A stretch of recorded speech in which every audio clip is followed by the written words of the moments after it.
Hello,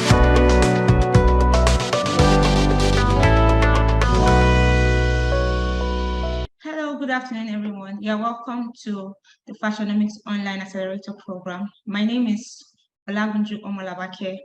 I am a Senior Program Associate with the Creative Economy. Let me briefly introduce our facilitator for today. Muhammad Enyifunjowo is a communication and content marketing specialist with 7 years of experience in helping corporations and MSMEs sell business ideas through corporate communication and transmedia storytelling.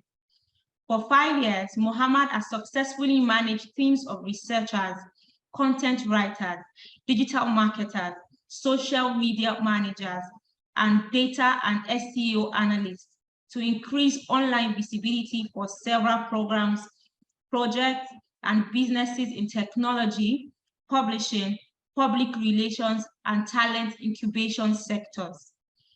He is passionate about building communication strategies that leverage storytelling across several media to achieve specific marketing goals. He's currently the Senior Programs Manager at the Co-Creation Hub, Lagos, Nigeria, where he is responsible for leading a team of strategists and creatives that are dedicated to helping several practices achieve optimal communication goals across the continent. Without further ado, I present to you Muhammad Enyifunjowo, who happens to be our facilitator for today. Good afternoon, Muhammad. Nice to have you here. Hi, good afternoon, Lavakia. Nice to be here as well. Hi, everyone. A pleasure to be here. Alrighty. First off, just to make this less formal, because I intend to make this session as engaging and interactive as possible, I should mention that probably everyone can put it out of their mind that I work in communications and marketing and focus mainly on the fact that I actually help businesses sell faster. That's the simplified explanation of what I do. And one of the ways I actually do that is to advise when it comes to storytelling techniques, most especially some of the digital techniques, digital steps that businesses can take to actually optimize results for themselves. And by results, that means improve sales, increase engagement using digital platforms, and most especially build brand positivity for their business.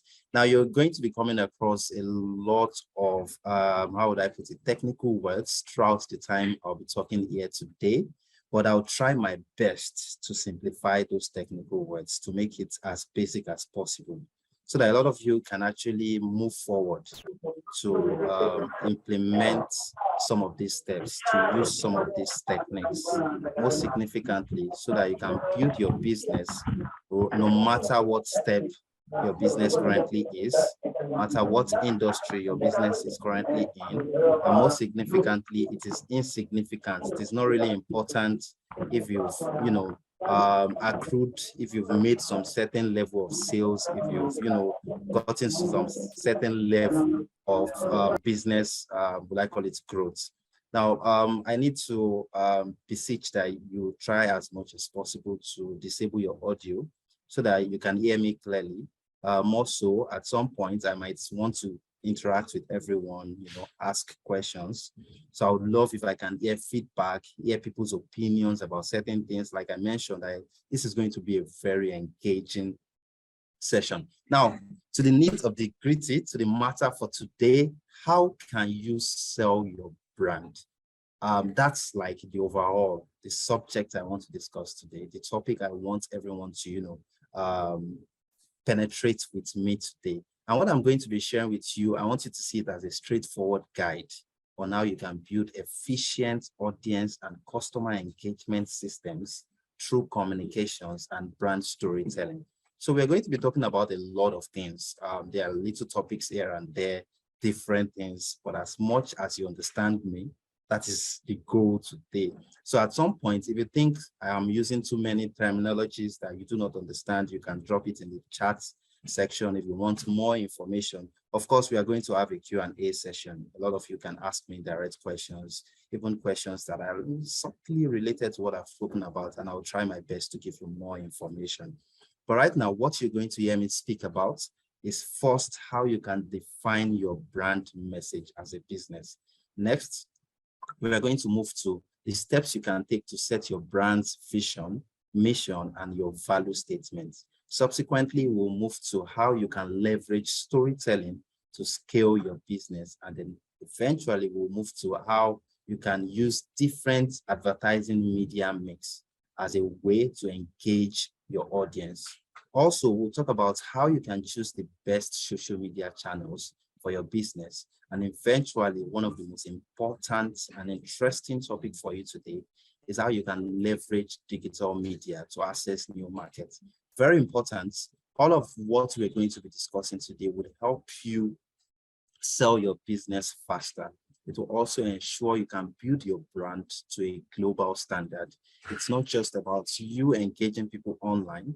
It's not just about you increasing sales for your business. It's about building brand positivity, brand awareness to the level where people know what you sell easily.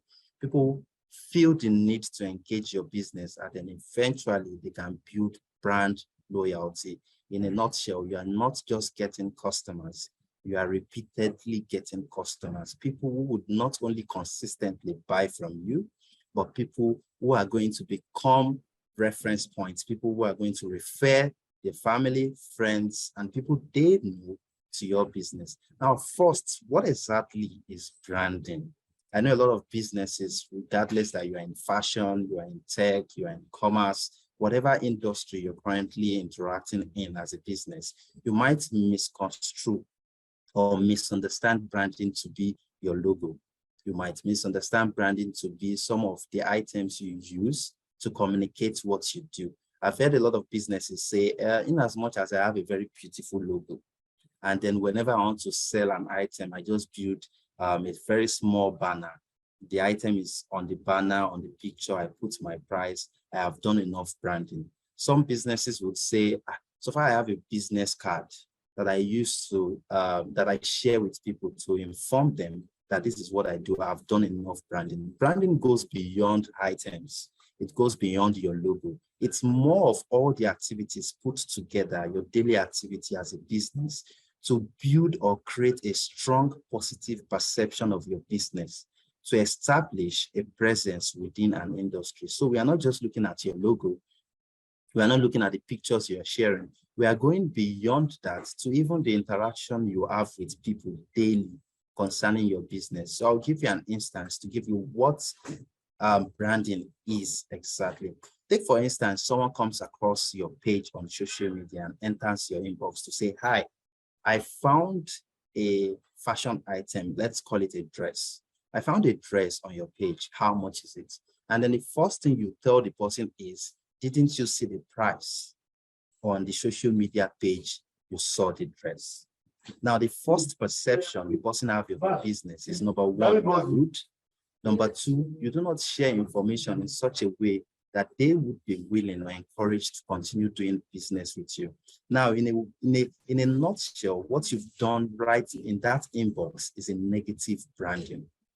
So you can see how far beyond the extent of logos, materials, and all branding can go. It even goes way into the kind of conversation you have with people to give them some form of positive memory of your business. So branding can also extend to memorability. What kind of perception are you creating through different activities within your business to ensure people see your business as a global brand, as a kind of brand you want to do business with? So in a nutshell, branding involves every form of interaction you have with your audiences, with your potential customers, your leads, to ensure they have a positive perception of your business. And insofar, you are also using those interactions to create a positive presence, a strong presence within the industry. So by building a very good interaction with people, people know that, yes, this business exists in this industry and then they want to do business with you. Now, with everything I have said, one of the few ways, one of the most strategic and very good ways you can define or build your brand is by defining your key message as a brand. Now, your key message involves so many things. It could be your tagline. I know a lot of you have come across businesses where, let's use MTN, for instance. MTN tagline is everywhere you go. You would also see a lot of businesses have different taglines, different motto, vision, and the likes. So depending on what you want to choose as your brand statement, it is very essential you start your business by building that brand statement that would easily communicate what your business is about whenever people come across your brand. And how do you build that brand statement exactly? How do you even identify that there's a tagline? How do you identify what you should sell as your first brand image? How do you know that this is what I want people to see my brand as? That is the first step. That is the first reasoning. And in most cases, that is your first strategy. Now, your brand key message, like I mentioned, could include your tagline. It could include your mission statement, your key values. Most significantly, that brand image, that brand perception that you want people to have, it's what you can communicate every time. Now, I did make an example of MTN. Now, the first thing, one of the stories that have been shared over time, whenever people want to talk about MTN, in fact, they exaggerate it sometimes. They say MTN is so reachable in every part of the world that if you want to call your loved ones, if you want to reach out to them, even if you are in a very remote area, you can always put a call through to different people. To the extent that if you are in the grave, if someone is dead and then you leave a phone with them in the grave with an MTN SIM, you can also call that person and that person will pick up. Of course, it's an exaggeration, but nonetheless, MTN has been able to prove and build a brand perception over time that people see them as one of the telecommunication industry company out there that ensures that you can reach your loved ones, you can communicate with them easily, either via online or offline phone calls, messages, and the likes. This is an example of a brand perception. And of course, the tagline MTN has been using over time, one of their best values is that you can always reach your loved ones everywhere you go. Now, how do you do the same? How do you come up with a tagline? How do you come up with a vision statement, an idea that you want to sell about your business? Now, one of the first steps you need to do is to identify your target audience. Sometimes we call target audience potential customers. Sometimes we might call them your customers, existing one. It depends on the level of marketing you've done and the level of communication. But generally, this is your target audience. Please, if you're currently unmuted, try your best to mute your mic so we can ensure everyone can hear me clearly. So first thing first, identify your target audience. I'm going to use examples consequently, so it's easier for you to do the same thing. Then the next thing, observe market trends. Observe what your competitors are doing. If you want to build a business like MTN, for instance, after knowing who you want to sell your business to, look at MTN, what is their tagline? How are they communicating online? What kind of platforms are they using so that you can emulate the same thing? Or at some point, if you notice that they are doing something wrong, you can also avoid it. Now, the next step is to specify your value proposition. In a nutshell, what are you bringing to people? What kind of solutions are you providing? That's what VP is, to value proposition. And then the next thing, define the words, phrases, or terms that will be used to communicate your values. In a nutshell, after identifying your target audience, after looking at your competitors, after stating what your value proposition is, you now need to look at the kind of words you want to use to communicate what your value proposition is. Do you want to sound stern? Do you want to sound formal? Do you want to sound informal? Do you want to sound casual? Do you want to sound friendly? Do you want to sound authoritative? By answering these questions, you now know, okay, these are the kind of words that I can use that will make me sound authoritative as I am stating my value proposition. Now, which takes us to the last step, which is defining the tone of voice that will be used to transmit your values to the public. Now, with these 5 steps, I'm going to give you an example of a business I worked with. Now, one of the business I worked with is a fashion business.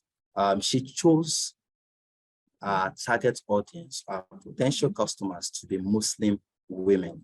So she wanted to sell dresses that would one way, try as much as possible to build an idea that fashion can also be holy. Fashion can also cover the whole essence of your body and still be beautiful. So she was selling virtue as one of our brand idea alongside the whole essence of fashion statements. So regardless that your entire bodies are covered, you can still make a fashion statement if you step into a room. Now, she identified her target audience to be Muslim women. And then, of course, she also identified their demography to be between the ages of 18 to 35. Mostly, she said she wants her target audience to be students, people who are working class, and then most significantly, married Muslim women. Now, I asked her why she chose this demographic, this description. So she said the list of her dresses for Muslim women is about 15,000 naira, which is about $10. Now, she believes people who can actually afford such dresses are people who have a little bit of change. It's either they are students with sponsors who can give them money, or they are actually people who are working. So to ensure that people can actually pay a business for these dresses, she has created the idea of who she's selling to in her head, which is perfect. Now, the next thing she did was starting to look at a lot of businesses in Lagos who sell the same thing she does. She was able to find a couple of them. She looked at how they are selling online, some of the mistakes they've made. What she did was what we call auditing.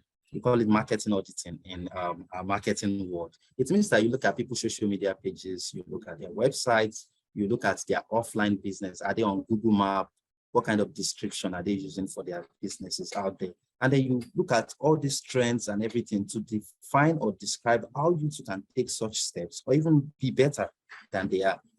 After doing that, she specified her value proposition, which is what exactly is she bringing to the table. And then I mentioned it earlier, how business is centered around virtue and beauty. So in a nutshell, you don't have to expose your body, which is a business idea for Muslim women. Now, of course, she has the perfect target audience like that. So most of the content she has created, most of how she sells her business isn't, I sell dresses, I sell footwear. She doesn't say that. What she says is, I sell virtue through fashion items. In a nutshell, what she's saying is, I'm helping you achieve your own virtue as a woman, as a Muslim woman, by giving you the kind of dresses that would make that fashion statement in any room you step into. And that is her value proposition. That is what she wants to sell. Eventually, she looked at the words, the phrases, the terms that she wants to use. Sometimes she throws in a few Arabic words, a few Muslim identified words that would ensure that our target audience actually know that she's well informed about their needs, about their Islamic backgrounds and the like, and so on and so forth. Now, just giving you this example is to give you insight into how you can also define your brand, how you can come up with the kind of ideas you need to sell as a business. Now, you might try all your best to understand these things. You might not want to go outside of the scope of what I have just explained in order to understand your business ethic or the value proposition you want to put out there. But one of the few things you can also do is to take these next steps I'm about to share with you. Your tagline is entirely different from your vision, your mission, and your value statement. Your mission, vision, or value statements usually work internally for you as a brand. It helps you know what you want to achieve, probably in the next 5 years, in the next 10 years. It also makes it easy for your potential employees or your existing employees to know what your potential global impact, the kind of impact you want to make as a business. Now, it also works externally with your customers, which is why you go to a lot of establishments and then you see them, post or paste their brand mission or vision on the wall. So you would also have an idea of the kind of impact they want to make as a business, the kind of growth they are looking to have in a few years, the kind of trajectory they have for their business as well as their employees.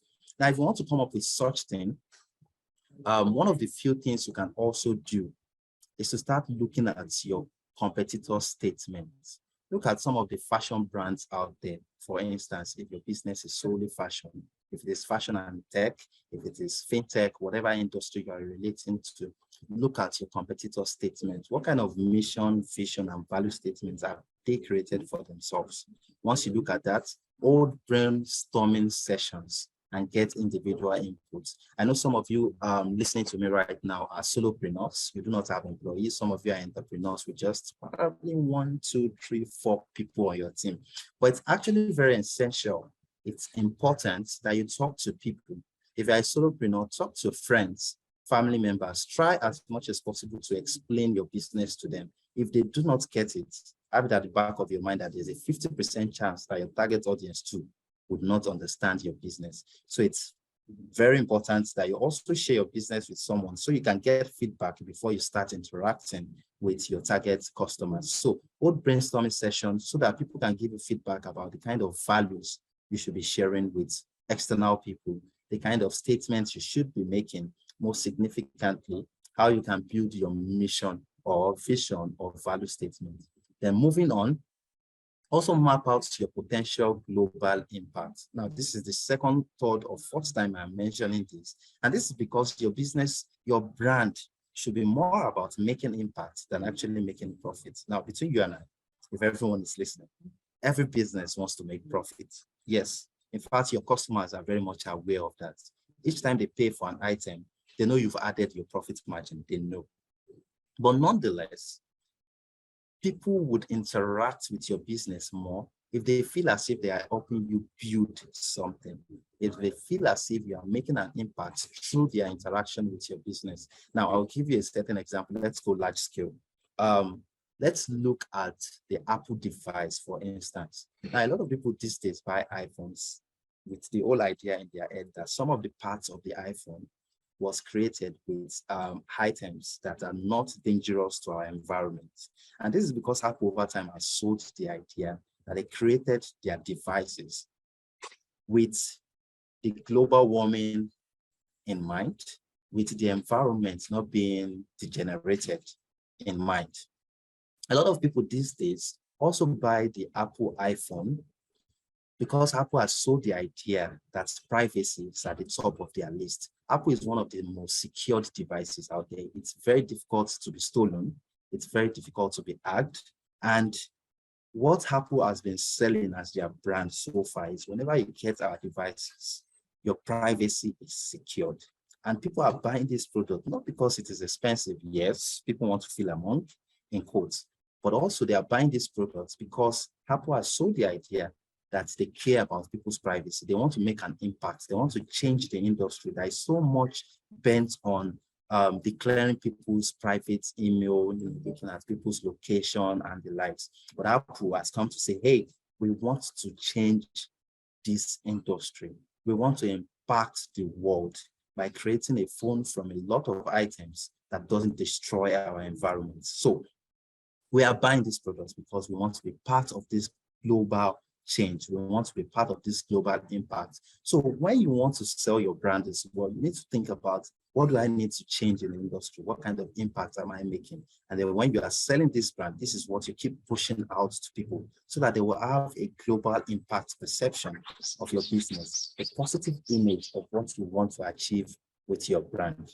Now, moving on, after you've mapped out your potential global impact in French or in simple English, it just means listing out the kind of things you want to achieve. And finally, you now align your business goals and objective with your overall global impact. Let me make that simple. Now, I mentioned earlier that one of your goals as a business is you want to make profits.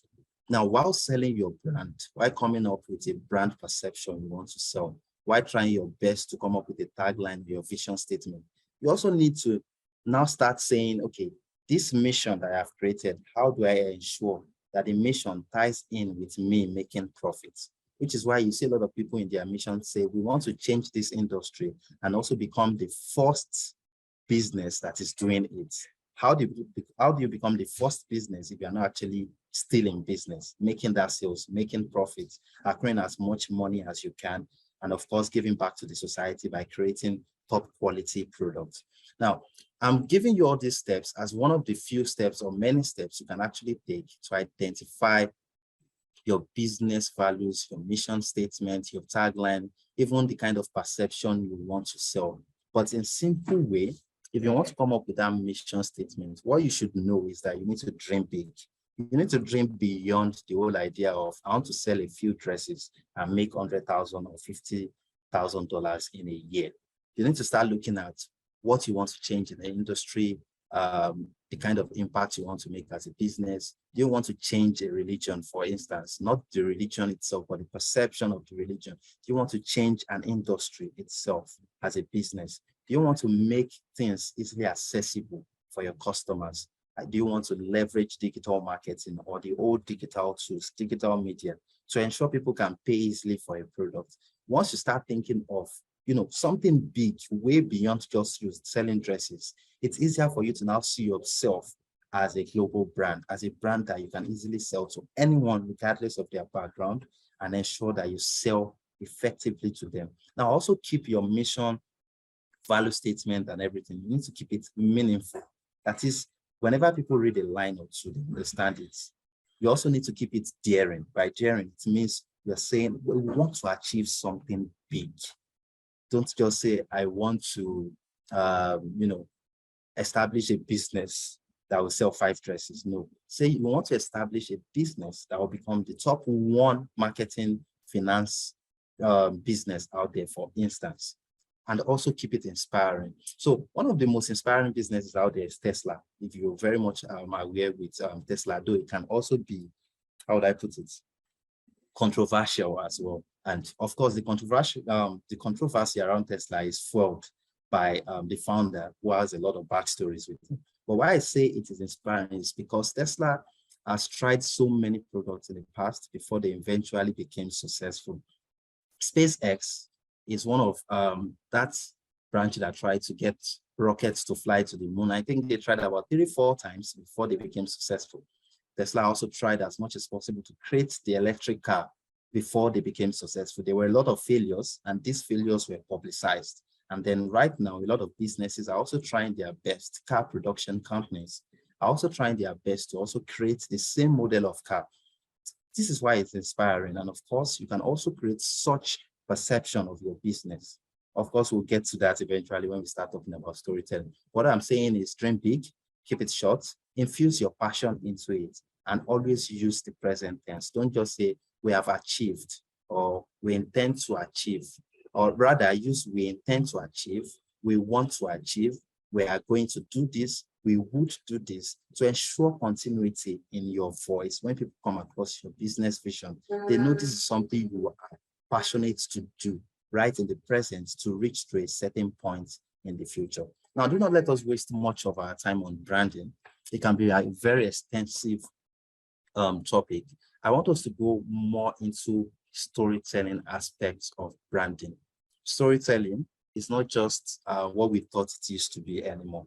Now, I do not know if everyone heard when my bio was being read. I started off as a creative writer. What we used to do about 5, 6, 7 years ago is we just write storybooks. We write a lot of fiction. We write books, novels. To us, about a decade ago, storytelling was just writing stories to entertain or entertain people. Now, storytelling is now more infused into business relations. It's more into marketing and communications now. In fact, as a matter of fact, with storytelling, you stand a better chance of engaging people. You stand a better chance of growing your business to a global stage. Now, let's just make it simple. Storytelling allows you to share more than what you do as a business. It helps you show the values you believe in as a business, making it easy for people to engage you, and also making it easy for you as a business to build valuable relationships. Now, I noticed over time, there are some frowns on people's faces. I noticed someone also raised their hand. So before we move forward to storytelling, I want to test people's knowledge at this point about branding, and then how storytelling can help it. I'm going to give an example and then ask questions. I would love if people can interact with me. There are no wrong answers here. And what I'm looking forward to is ensuring that people actually understand what I've said so far, and then we can move forward from there. Now, let me give this example. There was a day that I stepped into a restaurant. And what I noticed about the restaurant was there were a lot of native attires around. By native attires, I noticed the chair, the table, even the employees, that is the attendants, the waiters, were all wearing native attire, which is the Yoruba Ankara in Lagos in southwestern Nigeria. Now, it got me curious. Even the name of the restaurant depicted the whole cultural essence of the Yoruba people in southwestern Nigeria. So it got me curious. I started asking questions. Why did you choose this native attire to be like the cover for all your chairs, your tables, even to the extent of using it as toilet seats? Whenever you step into the toilet of the restaurant, the entire walls, everything are made with Ankara fabrics.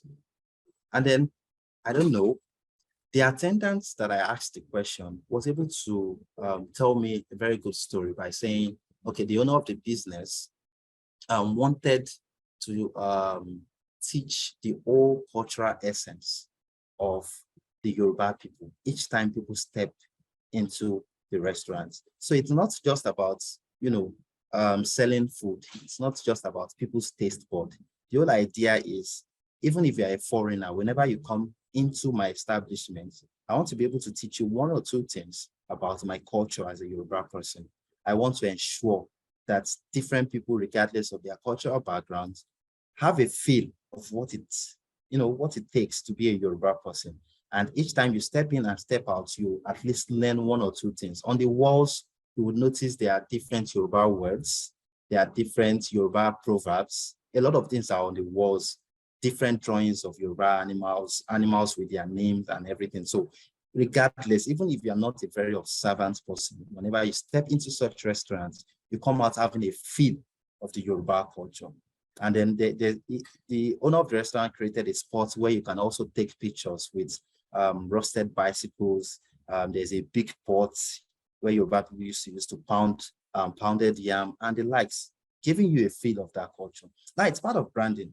The person has not even come out to say, this is why I've done this, but it gets people curious to the extent that you live with a feel of the kind of brand they are trying to sell. Now, what I want to ask is, regardless of the business you have, do you think this is a very good idea to at least try your best, even if your business is existing online, to become part of something greater than what your business sells? Do you think you would love to do the same thing? Do you want to think outside of the box? Or you have something similar to that you're currently implementing? I would love if anyone can. Let's talk around that before we move to the next. I see Ronke as a hand up. Ronke, you want to say something? What are your thoughts? Ronke, you can unmute yourself. Try to talk. Let's hear you. All right. In the instance where you cannot talk, you can just type in something in the comment section. I would have access to it and be able to respond to that. All right. I'm seeing a lot of text messages here. So awesome. All right. So someone did say they would love to do that, have their showroom, with furniture and fittings designed with Ankara. So it seems to be a good idea with everything I've said, with everything I've seen rather. So yes, indeed, it is actual storytelling in reality. Because when people come across your business, they do not need to ask you why anymore. They understand. There is a direct perception of the business. You don't need to start saying we are in business because of this. Of course, there are a lot of techniques. You can start creating testimonial videos. You can start having your employees understand the business itself, such as when I asked one of the employees and they were able to explain without necessarily having to shrug and say, I don't know, go and ask the owner. So in a nutshell, why I put this out there so people can understand it, why I gave you this example, is so that you can understand that branding, the whole aspect of storytelling, the whole aspect of marketing itself is not for you to sell, actually. It's for you to sell a business idea. And by selling your business idea, you sell your business. In fact, of course, there are a lot of arguments around this. Me and my colleagues, we usually have an argument. What I usually say is this: no business sell their business. You are not selling your business. To me, you are selling your business idea. If you tell me that you sell a product, you sell, let's say, a a t-shirt or a pants that I can always buy. What I'm looking at is this pants original? Can it last me 2 years? Is it worth the money? Do I like the color? Do I like the texture? Can this pants get to me easily? Do I need to pay for delivery? A lot of questions are in my head. And it depends on how you actually sell answers to these questions before I can actually buy from you. So in a nutshell, you're not actually selling that product to me. You're selling different ideas that will give me solutions to my questions, to my needs. Let's move forward. I'm seeing a lot of comments. I would love, I'll try my best to, give you guys answers in case I do have the time to respond to them. So let me try to close this on my screen. Then we can move forward. So how do you leverage storytelling to scale your business? What are the storytelling techniques you can use? Now, this is the most fun part of this presentation, and I'm excited because it's something that I do every day. And it's also something that I help businesses to do. So it's kind of something all fun together. One of the few things you can actually do to get your customers to feel connected to your business is by identifying their needs, their interests, and then building your brand story around what they are interested in. I'll also give you an example. So recently, an individual realized that they wanted, that a lot of people want to buy glasses. I'm using this example because I can see myself on the screen right now. Wanted to buy glasses, but a lot of people have a question in their mind before they buy the glasses. And the biggest question is, will this glass fit me? When I wear it, will it fit my face? So this individual decided to build a product that allows you, in the case where you are shopping online for different glasses, this product will allow you to turn on your camera. You take a picture, like, how would I call it? A virtual image of the glasses, and then put it on your face while using your selfie camera. So instantly, you know if the glasses will fit your face or not. Now, instead of saying, see, kind of product I am selling is that test your glasses, whether it's working or not. Bye-bye. He didn't do that. He started creating different stories, different pictures on how a lot of people buy glasses and then they are frustrated. He's also created a video of how a lot of people wear glasses without realizing that it's bad for their face. And then they go to an outing and people laugh at them, insult them and everything. It was just creating this content in different scenarios, helping you understand that these are things you go through on a normal day. But the solution to you avoiding these mistakes and instances, actually you using my product to ensure that you do not buy glasses that wouldn't fit your face. Now, every business does this without you realizing it. They look at your daily struggles, your daily needs, and then begin to create different stories that will give you instances of the problems you go through and how you can use their product to solve that need. You can also do the same. It's a straightforward storytelling technique you can use to ensure people buy into your business idea. Now, another thing is to deliver valuable content that can educate, enlighten, or inspire your audience. Now, a lot of businesses make the mistake of saying, when I go online, the brand I want to sell is this. This is my product. This is the price. This is how much, this is how you can get it. This is the payment for delivery, without looking at something else, a very important factor, which is you actually selling content online or offline that can help people go through their daily needs, even if that content is not entirely related to your products and services. Which is why if you go to some, let me try to find the best example, Zara. Let's use Zara. If you go to Zara's social media page, you see some videos that are speaking about how you can be a very strong, intelligent woman. You see some pictures that will talk about how you can have a career growth by believing in yourself. These are inspiring content. And in this content, you would notice they are not selling any of their products. What they are basically doing is just looking at other interests or needs of their potential customers, their target audience, to inspire them to believe in their brand. They are no more interested in, I want to sell this product or this. What they are basically doing is to get you engaged is to get you glued to their page to the extent that you believe that their brand cares more about your emotions, cares more about your feelings, how you can become a better person, how you can make your life better, or probably ease your daily struggles. Another examples of storytelling. You do not have to always sell your product. Sometimes think outside of the box, make people inspired, make people feel educated, and then you have them glued to your brand as an authority. You now move forward to also communicating your brand's potential or current global impact. This is the industry we want to change. This is what we want to bring to the table. This is what is happening before we came into the scene, and this is how we are going to do ours. Looking at this, I also want to look for a perfect example. I don't want to use Tesla anymore. I don't also want to use iPhone. Okay, let's just keep to the iPhone so we can maximize our time and look at other storytelling ideas as well. Over time, the Apple product, not just the iPhone device, most of their product has usually been about changing the industry, saying we want to do something differently. And this is the reason we are doing it. This is the impact we want to make. And you'd also notice a lot of businesses here in co-creation, or we are looking at the acceleration of technology. So all build social capital. So always we are saying there's a gap in the industry, and we want to ensure businesses get to the peak of global standard by helping them use technology to get better. So, which is one of our global impact story as well. You would notice across all our social media channels, it's always the idea we are pushing out there. And of course, you as a business, either small scale, large scale, or even mid scale, can also do the same thing so that people understand that you are part of something greater and they are part of your something greater to help you achieve those greater dreams. Now, also speak about how you make your product or deliver your service. Also another storytelling idea. Fantastic. A lot of businesses do it. I'm going to give you an instance of businesses that do that. Oh, I've forgotten the name, but it's a fashion brand.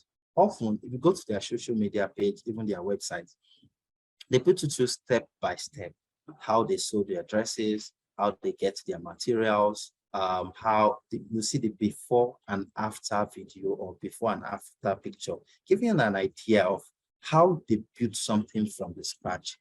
And before you know it, indirectly or unconsciously, you believe that their product is the best out there because you feel as if you're in the company with them, building everything from scratch. You'd also see some tech company telling you how they built their product from scratch. You see a lot of white paper videos out there telling you, okay, we started from this. The automobile industry do this a lot.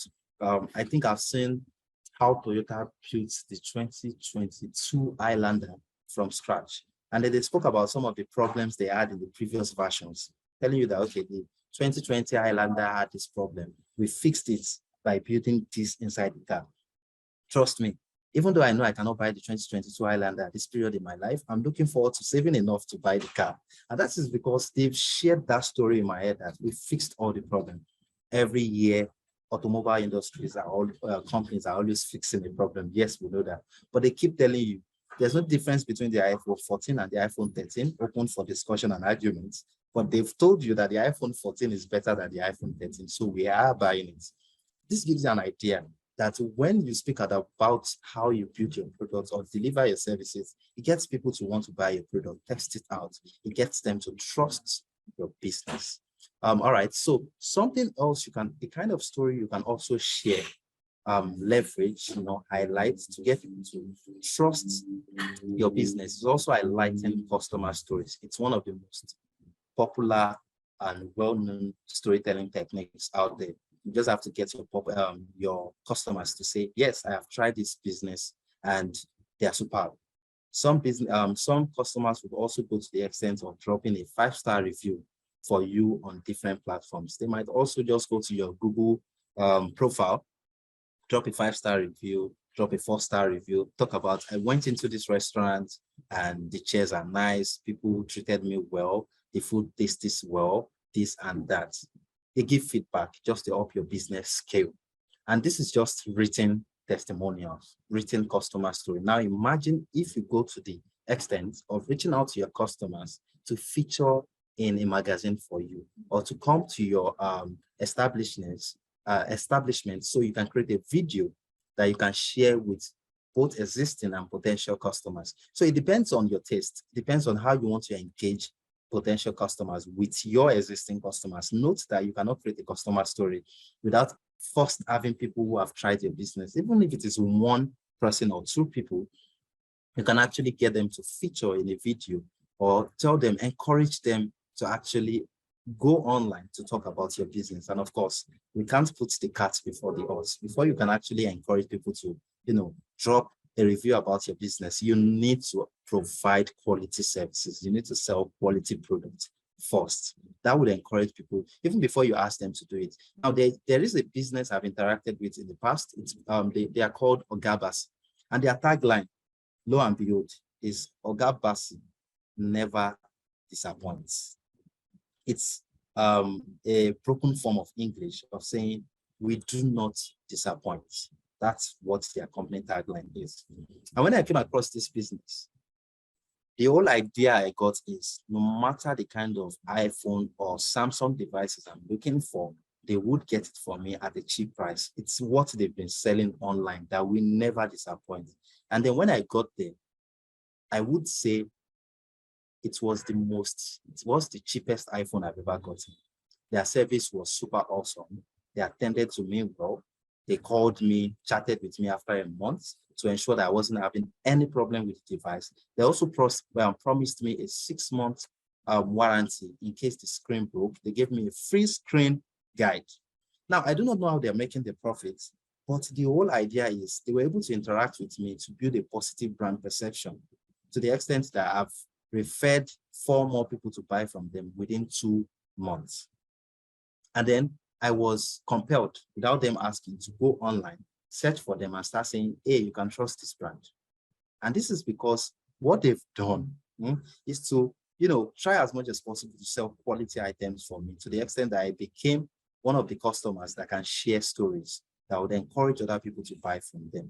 It's also part of branding, looking at how you can engage your customers. So I liked customer story to gain the trust of new and existing customers. Also another brilliant storytelling technique.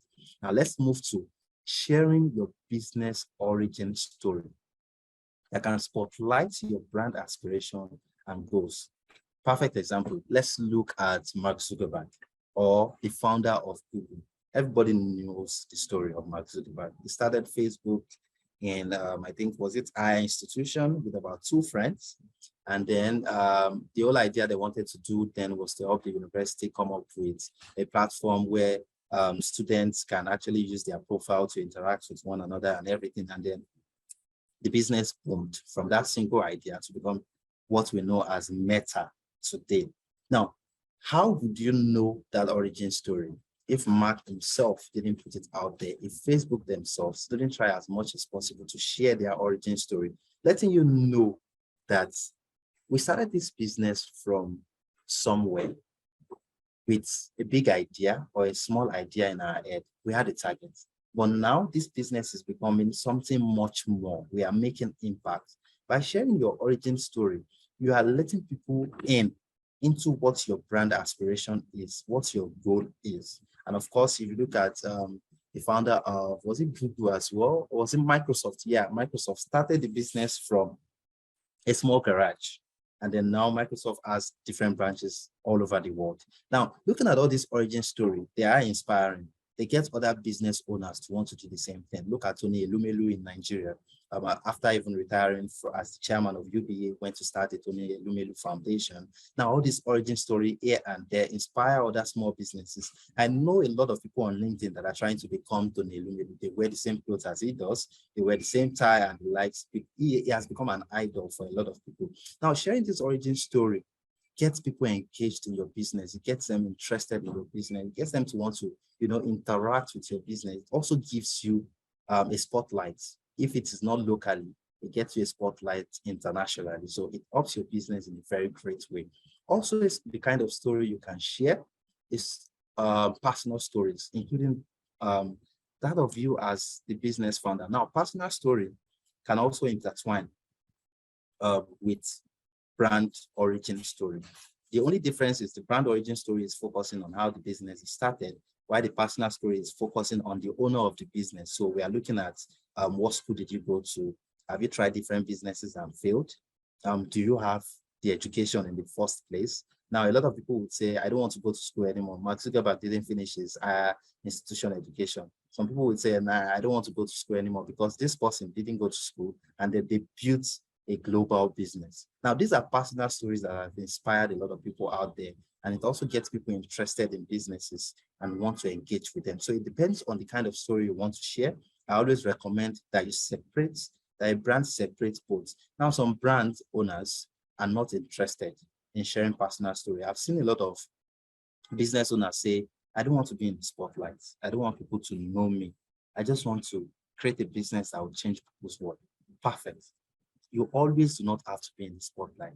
But another technique I share with them is, instead of creating a personal story, how about you spotlight your employees?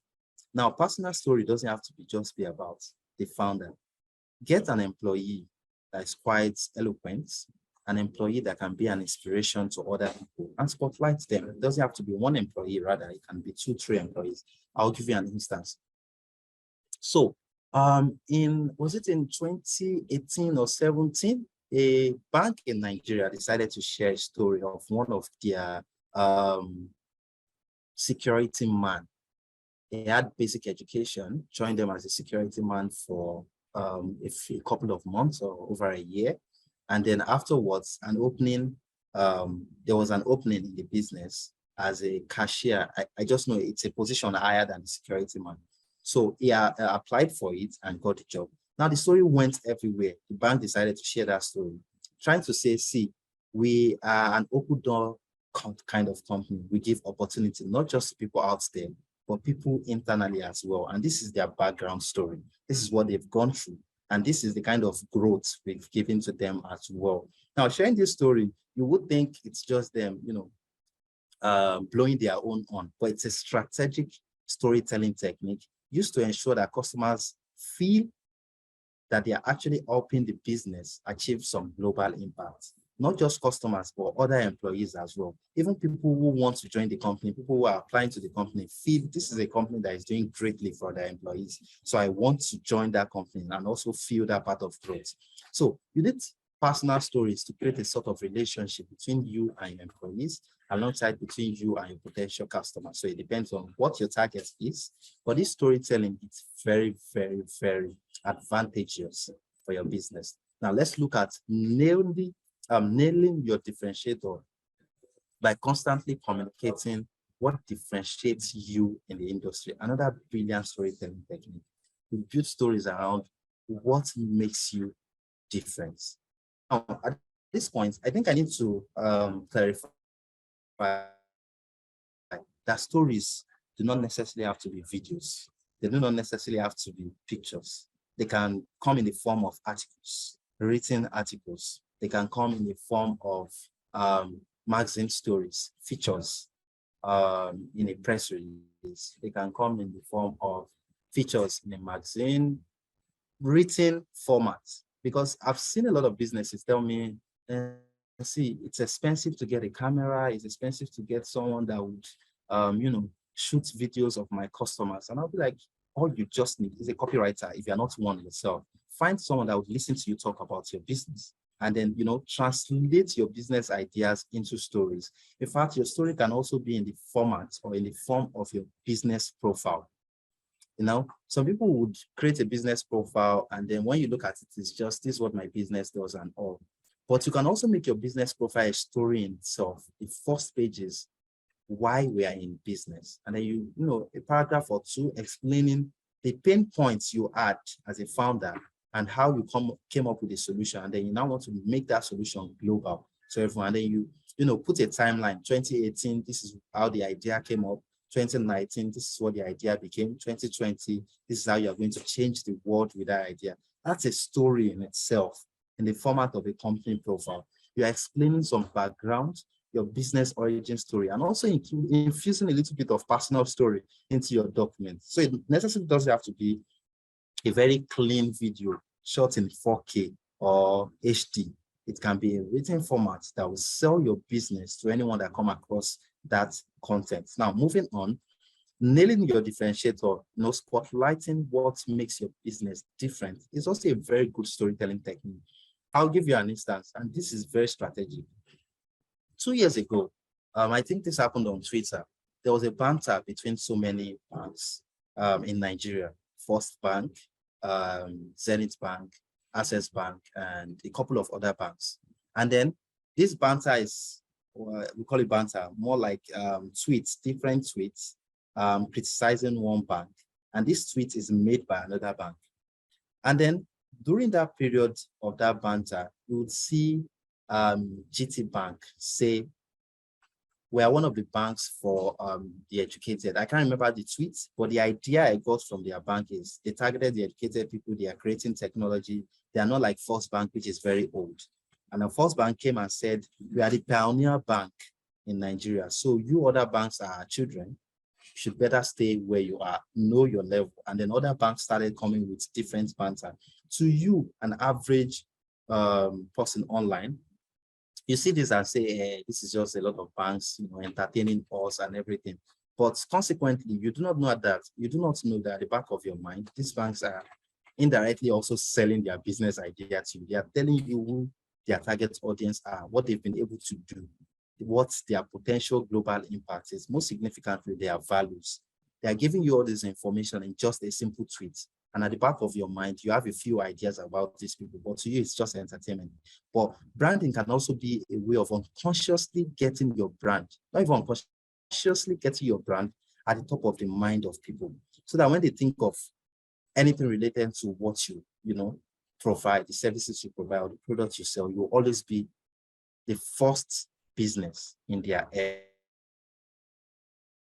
So also try as much as possible, whenever you want to create content or stories, to know what's different from the other brand. You don't have to insult the other brand. You don't have to even spotlight the other brand and say, brand A used to do this. We as brand B do something different.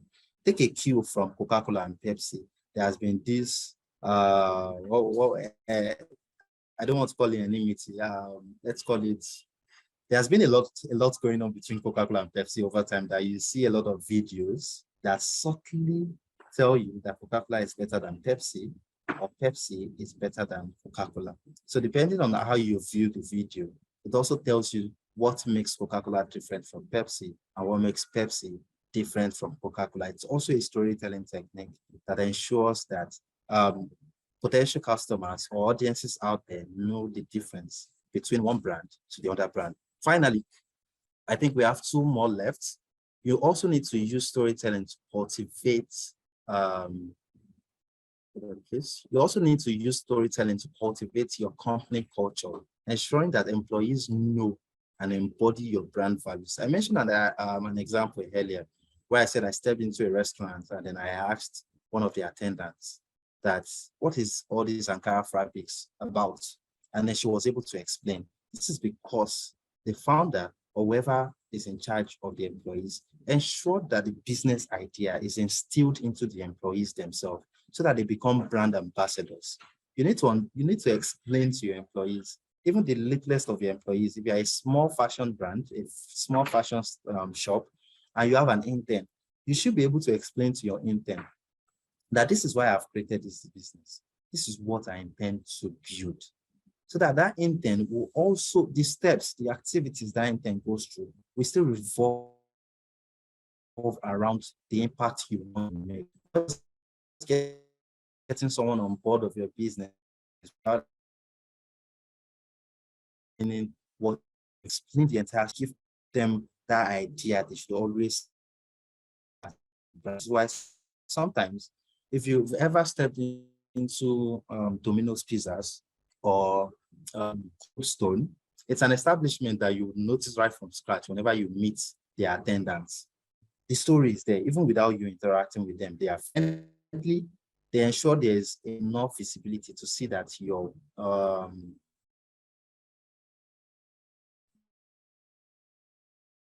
really available.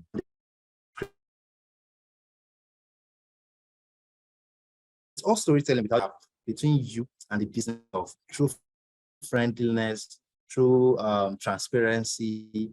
These are their values that they are selling to you without even muttering a word. it's physical storytelling. You need to write the technique and growth by sharing stories about obstacles. You'll not be too shy to say we failed as a business. I see a lot of business say it's only positive thing I want to share. But if you were to look at the examples I gave earlier, Tesla were not afraid to tell you that we failed 3 times before we succeeded. A lot of popular businesses, global brands out there, share their failure story to also be a source of inspiration for you as their customer and for you as businesses that interact with them. So transmit empathy, get people to connect with you. Let them feel that human presence in your brand so that they know that you're not just an abstract brand out there without any form of human interaction or human presence. We are only human after all. And if you fail, let them know that you failed. And if you are learning through your failure or building a product that would ensure that you are not failing anymore, let them also know. I mentioned Toyota earlier. They said some of the things they failed in the previous version of the Toyota Highlander, they fixed it. They are also sharing their failure and learning and some of the new products they are building through the challenges they went through as a business. Now, this is much more an extra where we are moving forward to. The topic is how you can sell your brand using storytelling, also how you can understand your brand. But I thought there's also stand or learn as a business, and it's how you can use different advertising means to engage your audience. Now, if you want to boost your business results and ensure that you have a very strong customer relationship where you can engage with people, you can try advertising media mix. I think over time, a mistake some businesses do is we've understood our brand, we've built the stories we want to share. Let's just choose one platform and share the story there and see the results without necessarily looking at their reality that your potential customers use different platforms. They exist in different places. They are not Instagram, for instance. They use Instagram, they use TikTok, they use Facebook, they use LinkedIn, and they are not only online. Some of them only spend 1 hour of their time online. They are also looking for physical shops. They can see billboards. They listen to the radio. They listen to, they watch their TVs. Now, if you can try as much as possible to use advertising mix using different platforms, that would ensure that people see your brand regardless of where they are. I think one of the best quotes I've seen out there is marketing is taking your business to your customers. It's not actually bringing your customers to you.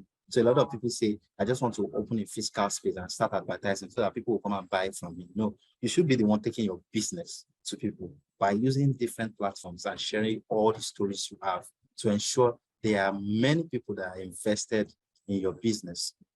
I want to use this to wrap up, so I'm going to be very quick with it. I think I have a couple more minutes left, so I'm going to try my best to manage the time. Of course, I also want to give room for questions and answers so we can engage better. So one of the media or the platform you can use to advertise your business, to share your stories, is newspapers and magazines. I mentioned earlier, your stories do not have to be videos. You can, reach out to the press to come and write the story, press releases, talk about the new project you started, the new initiative you started, all of these things. And luckily, if you have enough engagement with these press firms and press agencies, some of them actually publish your story for free. They're also looking for stories, so they want to push as much story as you can out there.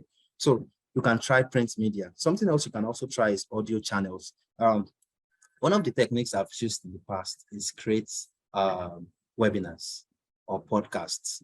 So sometimes what we do is we get someone within our organization to talk about what we do as an organization, or even around topics that are quite different from what we do as an organization. So an organization that I can use as an example is a tech company. So what they did was they created a webinar around tech topics, talking about mobile devices, how you can build softwares and the likes. And they started inviting different people to come and talk on it. So they created this as a radio program, also as a podcast that they can share on different platforms, so that people who are interested in such topics can listen to it. And then in between the discussion or at the end, they start talking about their business. and then at least in one way or the other, you've learned one or two things, and you feel, okay, this business that is sharing this information can actually, help me out with a solution that is related to what they are talking about. So audio channels, also leverage that. You can use that anytime. Also video advertising, which is television. Luckily for you, YouTube is now more than a video sharing platform. It's gradually becoming a platform where you can share different things. You can also use that, ensuring that information about your business, stories about your business are on these platforms. And you can also create a series that you can use on YouTube. A lot of businesses are doing that these days. You just open a YouTube channel. Even business that do not have a physical space, they start pushing as much content about different topics. Push it out on YouTube as stories. A lot of people engage it, and then they put information about their business in between, get people to buy from them. Also, out of home advertising, it's the most expensive out there. But if you're a business growing large scale, you can also leverage it using billboards and the likes. And then finally, we have social media, the cheapest platform you can use as a business. Social media is free, in quotes, until you want to start advertising, of course. And advertising on social media can be very cheap, relatively cheap, depending on the platform. I think so far, YouTube and LinkedIn might be the most expensive out there. Facebook and Instagram is the cheapest. So try as much as possible to look at all these platforms, share your story on them to ensure that you have enough visibility and to get you the desired results. Now, let's wrap this up by telling you how you can choose the best social media platform for your business. Now, also something I know can be quite a problem for businesses. They ask me, we're just starting. Should we create a page on all the social media platforms, or should we just use one or two? How do we even know the social media platform we should join to get our business out there? It can be very tempting. At some point, you want to open all the pages, and then it becomes problematic how you can manage these pages. Now, but before we move into that, I want us to, do a little bit of exercise. You can also use the chat section. What social media channel do you find to be very effective, especially for fashion, textile, apparel, and accessories in your country? So I would want answers. Currently going through the chat section. Why do you think it is the most effective? So just to give you guys some insights, some of you sell fashion wear, some of you sell apparels, different things. And these platforms enable you to be able to share videos, pictures, reels, and the like, stories, ensuring that you have enough visibility. So what platform do you think is the best platform specifically for such businesses? So I'm seeing a lot of Instagram, TikTok, Facebook. Alrighty. So I'm seeing people, identifying, selecting all these things, but I'm not seeing why you think it is the best platform. Why do you think it is best for you? All right. So someone mentioned if you are selling for youth, use Instagram. If you are selling for the aged, use Facebook. Very good one. Also, Ryan KG mentioned that the hashtag help with SEA to locate your business. I'm very glad you guys actually know SEO. It's very good. Search engine optimization can be a very good optimization for visibility, so your business can be found. All right. So Lydia, I saw your question about being a teacher. You want me to share my advice on whether you should resign and focus on your business in fashion. Please, I would beseech you to, bring that up again during the Q&A session. Let me see if I can attend to that. So getting back to the question, because you can share videos via Instagram where people can see your processes, product in motion. Yes, for me, Facebook, because I joined different online markets where my product are sold nationwide. Another is Instagram. IG allows for photo sharing. Facebook because it's easily accessible. Now, these are all very brilliant answers. It shows that everyone understands what platform is great, the kind of engagement they can drive on it. And it also shows that people understand where their target audience spend time. It's one of the most important things as a business. You need to look at where your target audience are spending their time, the kind of content they are looking for, and how you can build engagement with them on that platform. So Facebook, TikTok, and Instagram seems to be having an upper hand. I'm seeing LinkedIn as well. Alrighty, so let's dive into how you can then select the best platform for your business. You know, there are many out there which you guys can easily just notice with your answers. We have Facebook, we have Instagram, even though Facebook already bought Instagram sometime in the past, you can excuse me. Even though Facebook already bought Instagram, but there are two different platforms. We also have LinkedIn, Twitter, TikTok. These days, businesses are also using Quora. YouTube might be a semi-social media platform apart from a video streaming platform as well. So let's dive into how you can select the best social media platform for your business. Now, one of the first things you need to do is to set your social media goals. I've seen a lot of businesses just open up a social media page without actually asking themselves, what do I want to achieve with this social media page? Do I need to build a social media strategy that would ensure that I achieve these goals? Now, there are 3 different goals you can achieve on social media. These 3 goals can be broken into about 7 or 10 sub-goals, but 3 main goals. The first thing you can achieve on social media is brand awareness. You want to get people to know your brand. You want to get people to be able to find your brand if they were to search on all these platforms or search online. So for instance, if you are on Instagram or if you have a Google Map page, once I type in your business name on Google, I type in a few words that you might have posted about, or a few keywords that are related to your Instagram profile, for instance, I can easily find you. You understand? If I also look for certain hashtags on my social media page using the search button, I would also find your business. That is brand awareness. Because you are present on the social media page, you can create awareness. So it's one of your social media goals. The next one is engagement. Another social media goal you should have at the back of your mind is I want people to interact with my business, not to buy from you. Engagement does not include buying from you. Engagement is inquisitions. They are inquiring about your products and services. They are dropping comments on your posts. They are sharing your content to people they feel might like your content and so on. So engagement, then the next one is conversion, which leads to people actually buying from you. Conversion usually stems from engagement, and engagement stems from brand awareness. So those are the 3 goals. Of course, they are expanded eventually. You can expand conversion to brand loyalty, because after people actually buy from you, they become loyal customers and they share your business to other people. And from there, they also become a community of people who love your brand, who comment on your posts and everything. So there are still more, but the 3 major ones are those. Eventually, look at the channels your target audience use. I'm trying to wrap up as fast as I can. So look at the channels your target audience use.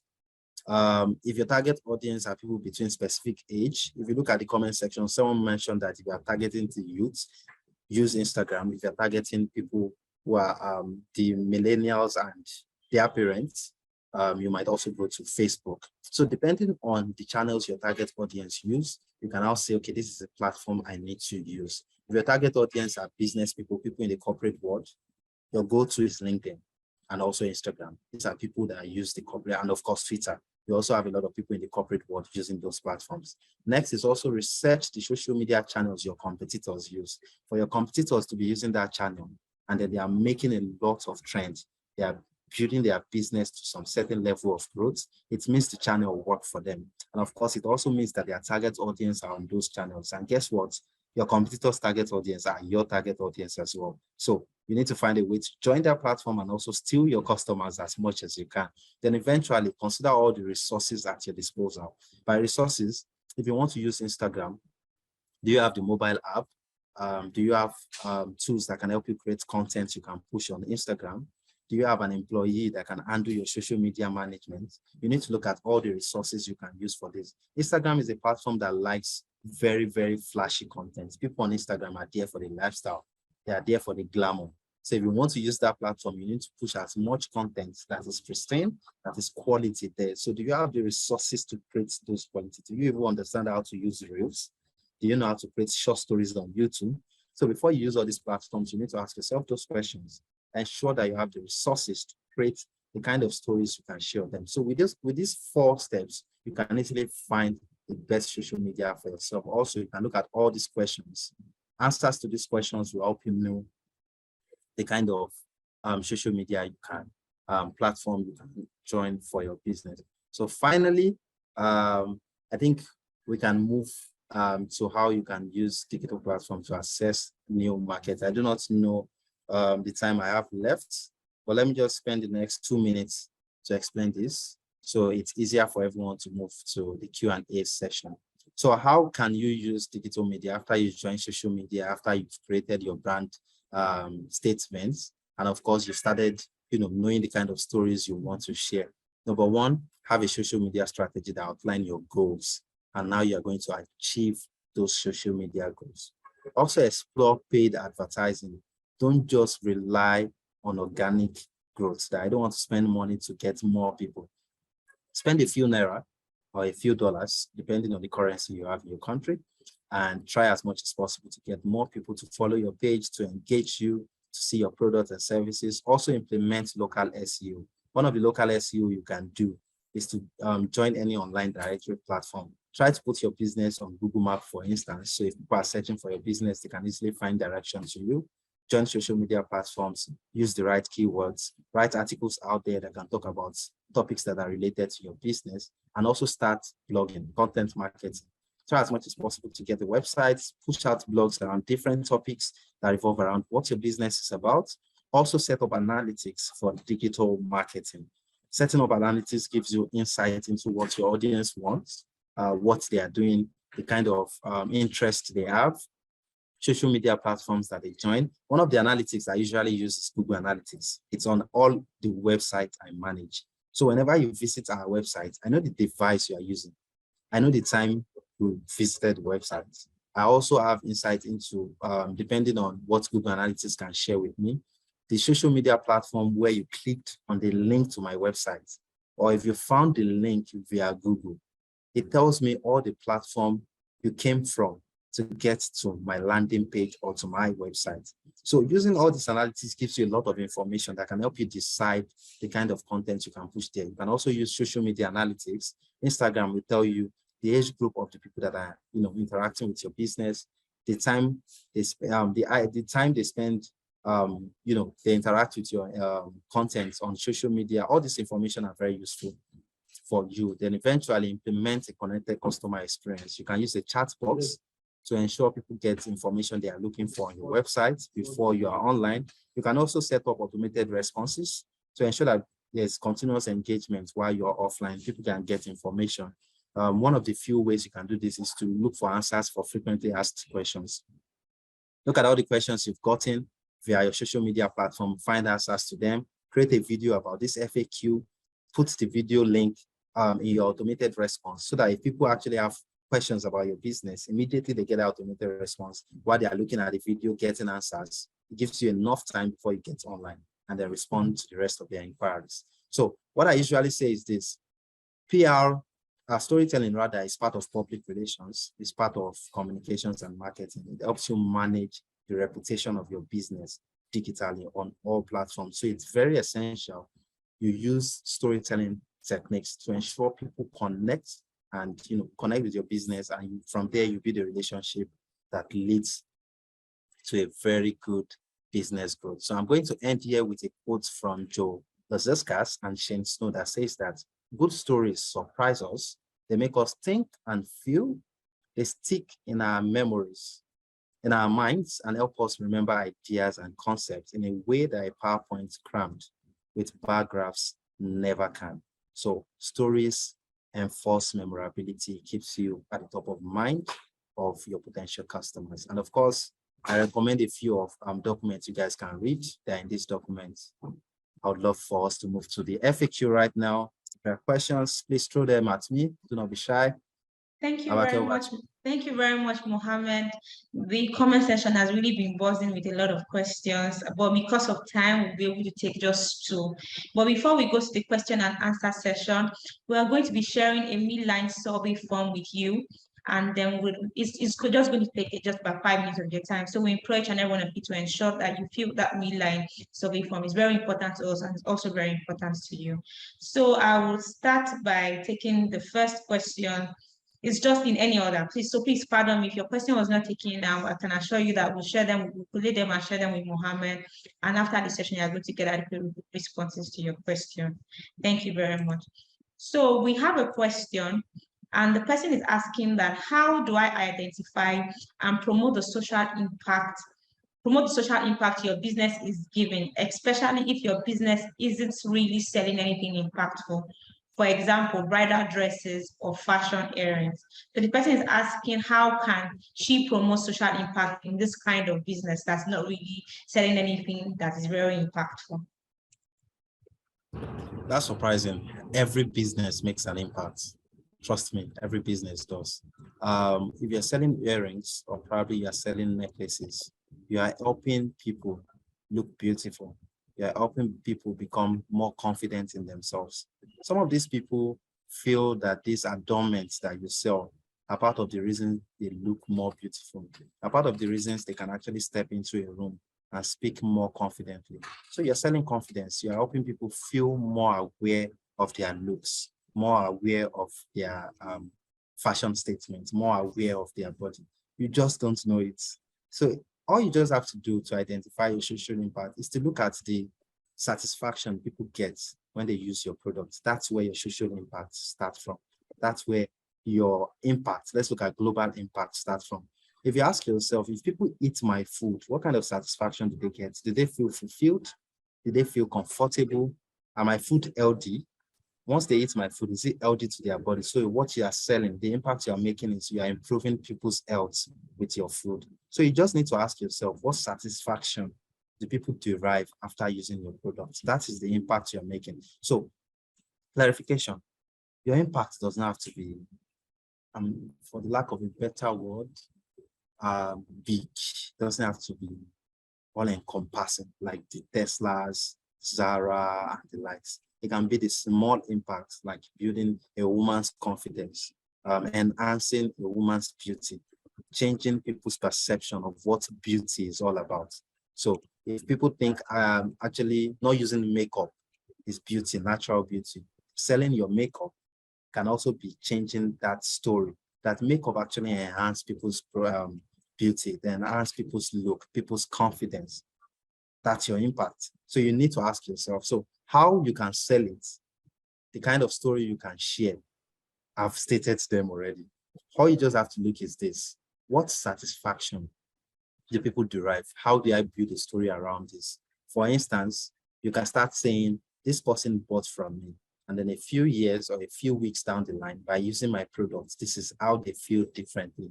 As a testimonial story. You can also start looking at personal story of yourself by saying, I've gone through this before. It is why I'm creating this solution. There was a time that tailors usually disappoint me, and then I missed an exam or I missed an outing because a tailor disappointed me. Now I want to create a very basic fashion company. You can get basic dresses, but what we are focusing on is delivery on time. We are not focusing on new dresses. We are not focusing on fashion, very fine dresses. We are focusing on delivering on time to our customers. That is what your business story is all about. By doing that, you are also saying the impact we want to make is to ensure that people have a second idea that tailors and fashion entrepreneurs are not always disappointing their customers. You are making an impact that way. So I hope that answers your questions, or help you change your understanding of what impact really is. Thank you very much, Mohammed. The link to the baseline survey form is already in the chat box. Please, I would like to implore every one of you to ensure that you fill the form on this call. Please do not postpone it. Do it now. It takes less than 5 minutes of your time, I can assure you that. Thank you very much, Mohammed. Let's take the second question. And this person is asking that, when would you recommend a brand goes on a rebranding strategy? What factors should inform that decision? All right, take that again. When would you what? When would you recommend a brand goes on a rebranding strategy? What factors should inform that decision? All right, so since it is a rebranding, naturally assume that the business has been in existence for a while.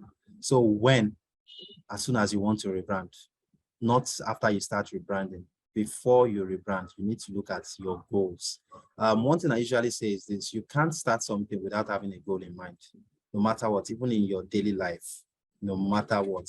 Having a goal in mind and then building a strategy around that goal ensures that you can track the progress of your steps in achieving those goals. So as soon as you want to rebrand, start looking at your social media, your communications, your marketing strategy, all the strategy. In fact, you can't build a strategy without goals. Your strategy revolves around goals. Your strategy is looking at the steps you would take to achieve those goals and how you can track your steps. So focusing on social media goals, once you say, I want to build awareness, you can start looking at the kind of content you can push out there that will help you build awareness.